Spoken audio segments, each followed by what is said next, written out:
We've got something coming out of the U.S. government. They were forced to uncensor some documents. So the U.S. government and the U.S. National Toxicology Program was forced to release censored documents detailing fluoride's impact on childhood IQ. Okay, everybody get your tinfoil. Everybody get your tinfoil. Fold it in the correct diameter that you need to place it upon your head. We are going to do a little bit of conspiracy spoiler alert watch. So one of the granddaddies of conspiracy theories is fluoride in the water. That's up there with, like chemtrails and whatnot. But one of the biggest conspiracy theories is fluoride in the water. What are they doing with it? They first it was they denied it for years, and then they finally admitted it, and they said it's for, cleansing the water and keeping it pure and all this stuff. But I think there's something going on with this, and it's very interesting that they had to uncensor these documents or declassify these documents about what fluoride does to a childhood IQ. Let's just keep this going for a second. I'll bring it around. The documents confirm previous studies that found high-level exposure to fluoride can reduce IQ in children. Okay, so now we're getting it that fluoride can reduce the IQ of children. The National Toxicology Program review from May of 2022, so last year, confirms both studies. There's two studies for this from 2019 and 2020 that said prenatal and early life exposure can affect the IQ. Now, due to a lawsuit, this document has been forced to be declassified, and the exact quote from this document says, "This review finds with moderate confidence that higher fluoride exposure is consistently associated with lower IQ in children. More studies are needed to fully understand the potential for lower fluoride exposure to affect children's IQ." So they are confirming with moderate confidence, take that with a grain of salt, that fluoride exposure can affect development of childhood IQ. So, one of the classic conspiracies is starting to gain ground. We know fluoride is in the water, and now they're saying that it can affect childhood IQ. How long has fluoride been in the water? For a very long time.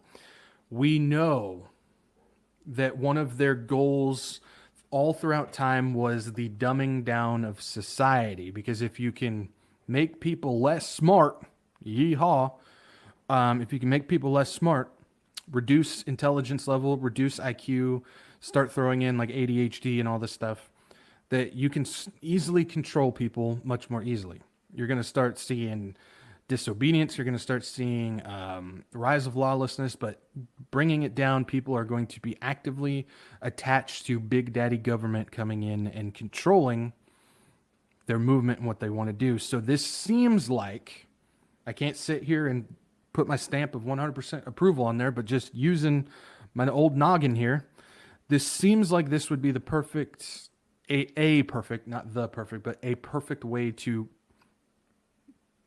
push into the agenda of wanting to dumb down society.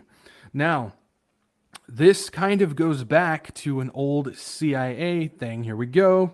Adjust the tinfoil. Here we go. This goes back to an old CIA experiment that was a part of the MK Ultra program. Now, just a quick in a nutshell, because we're not going to go through the whole thing.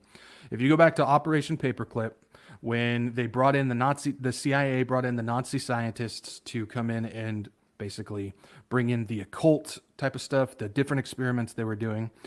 The MK Ultra program came out, and there's different branches and different avenues of the MK Ultra program. It was all about mind control, though. That was the whole point. But there was one, it was called Operation Midnight Climax, that the CIA confirmed that there's experiments where they were putting LSD in the water for unsuspecting people, and it was to mind control them.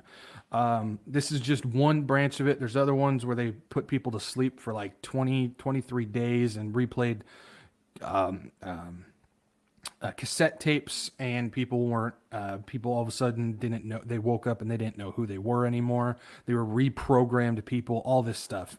Well, one of the aspects was putting LSD in water to do mind control. Again, Operation Midnight Climax began in 1953 and was overseen by Dr. Sidney Gottlieb as part of the MK Ultra program. Gottlieb served as the MK Ultra director from 1953 to 73.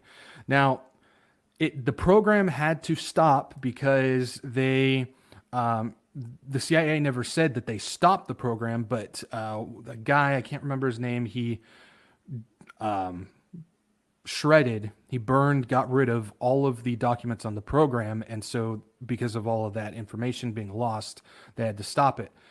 Or so they say. Who says they didn't switch to putting fluoride in the water rather than LSD?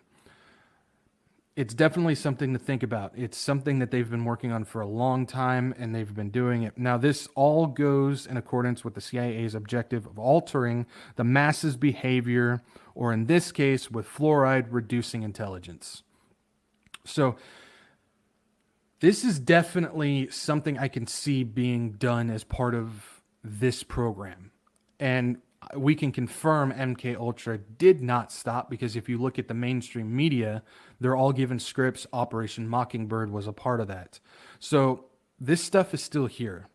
It's sick, it's twisted, it's evil, and it's occultic, and it comes from the German scientists and the CIA and all this stuff. So I could totally see the fluoride thing being a branch of Operation Midnight Climax. So definitely something to think about on that. And they're confirming it, that it does affect intelligence. So something to keep in mind on that. So that's what I got on water stuff. Hopefully you guys enjoyed a little trip down tinfoil lane with me. I think it's always fun. Keep in mind, conspiracy theories, I'm telling you guys, they're spoiler alerts. We're batting 900. If you don't know baseball, 1,000 is the perfect batting average. We're batting 900. We pretty much got them all. And these conspiracy theories, all these plans and stuff that everybody wants to say, you're nuts, you're coconuts, all this stuff for believing in it and whatnot. This stuff really does, like I was talking about with Pablo, this stuff really does line up with the prophetic events, because all this stuff is a part of these programs that are getting pushed towards the Antichrist beast system. So this stuff does have to do with all this stuff. Don't think you're crazy if you believe it. I mean, this stuff is real, and it does go along with prophecy, even though a lot of people might think otherwise. So